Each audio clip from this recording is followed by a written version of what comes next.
পবিত্র ঈদ উল ফিতরের শুভেচ্ছা। আমি আবৃত্তি করছি জাগ্রত কবি আল্লামা মুহিব খানের লেখা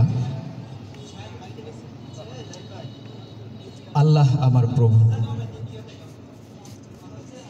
চন্দ্র সূর্য সপ্ত আকাশ পাহাড় সাগর নদী যদি কোনোদিন থমকে দাঁড়ায় কিবা ভেঙে যায় যদি, আমার ঈমান তিল পরিমাণ মলিন হবে না তবু।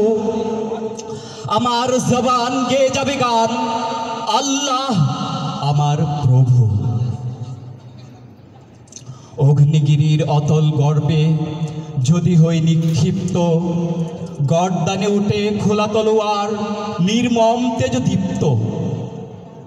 মরুঝঞ্ঝায় জীবন প্রদীপ হয়ে যায় নিভু নিভু, আমার জবান গেয়ে যাবে গান আল্লাহ আমার প্রভু। যদি বা হারাই স্বর্গের সুখ দুঃখের সাগরে ভাসি, হাসি মুখে প্রাণ দেব কুরবান কণ্ঠে ঝরাবো ফাঁসি। বাতিলের কাছে অবনত শির হবে না আমার কবু, আমার জবান গেয়ে যাবে গান আল্লাহ আমার